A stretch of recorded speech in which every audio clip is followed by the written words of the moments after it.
नमस्कार दोस्तों, स्वागत है आप सभी का हमारे YouTube चैनल स्पिरिचुअल ज्ञान में। रावण, दुर्योधन या सतयुग के राक्षस, सबके अंदर थी एक चीज जो आज हमारे अंदर भी मौजूद है। हमारे ग्रंथों और पुराणों में कई कहानियां हैं जिसमें हर बार धर्म, सच्चाई और ईमानदारी जीतती है। लेकिन इन सब कथाओं और ग्रंथों की कहानियों में एक बात गौर करने वाली ये होती है कि जितने भी बुरे लोग इसमें दिखाए जाते हैं वो सारे अति बलशाली होते हैं। उदाहरण के लिए सतयुग से शुरुआत करते हैं, जब देवों और असुरों में दुनिया की सत्ता हासिल करने के लिए युद्ध हो रहे थे। कई असुरों की ताकत देवताओं की ताकत की तुलना में कई ज्यादा थी, जिस कारण देवताओं को भगवान विष्णु की मदद की जरूरत पड़ती थी। खुद भगवान होने के बावजूद भी भगवान विष्णु को लीलाओं के जरिए राक्षसों का संहार करना पड़ता था। देवताओं से कई ज्यादा ताकतवर राक्षस उनके झांसे में आ जाते और उनका खात्मा हो जाता। इसके बाद शुरू होता है त्रेता युग। इस युग का सबसे शक्तिशाली शख्स था रावण, जाति से ब्राह्मण और सोच से राक्षस। रावण को मारने के लिए भगवान विष्णु को आम इंसान के रूप में जन्म लेना पड़ा। रावण की ताकत का अंदाजा इस बात से लगाया जा सकता है कि उसने भगवान शिव तक को लंका ले जाने के लिए विवश कर दिया था। खुद ब्रह्मा जी का वरदान उसे मिला हुआ था, लेकिन फिर भी आम इंसान के रूप में जन्मे और बिना किसी देवीय शक्ति के बिना भगवान राम ने रावण का अंत कर दिया था।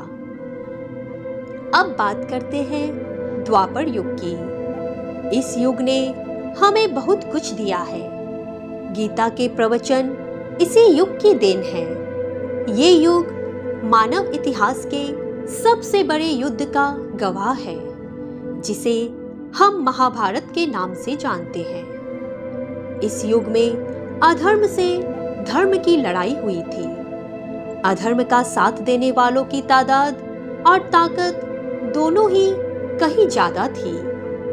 दुर्योधन का साथ देने वालों में थे कर्ण, भीष्म पितामह, द्रोणाचार्य और पूरे कौरव भाई, जिनकी कुल संख्या 100 थी। लेकिन धर्म ध्वज के नीचे 5 भाई पांडव और उनके मार्गदर्शक भगवान श्री कृष्ण थे, जिन्होंने इस युद्ध में हथियार उठाने से मना कर दिया था। फिर भी जीत सत्य और धर्म की ही हुई। अधर्म का साथ देने वालों में से कोई भी इस युद्ध के बाद जिंदा नहीं रहा। इन युगों के बीतने के बाद अब बारी आई कलयुग की। पुराणों के हिसाब से हम इस युग में जी रहे हैं, जिसका नाम है कलयुग। हमें बीते युगों और पुराणों से जो सीख मिली है उसको हमने भुला दिया है। इतिहास से अच्छा शिक्षक शायद कोई नहीं होता। कलयुग में जीने वाले हम लोगों ने इससे कुछ नहीं सीखा। गौर करें तो हर युग के दुश्मन राक्षस, रावण या दुर्योधन नहीं, बल्कि अहंकार, ईर्ष्या और द्वेष ही रहे हैं। और ये भाव जिनके भी अंदर आया है उनका पतन निश्चित हो गया है। कलयुग के इस दौर में जहां भाई भाई का दुश्मन है, हर कोई खुद को बड़ा बनाने के लिए दूसरों को नीचे ढकेल रहा है।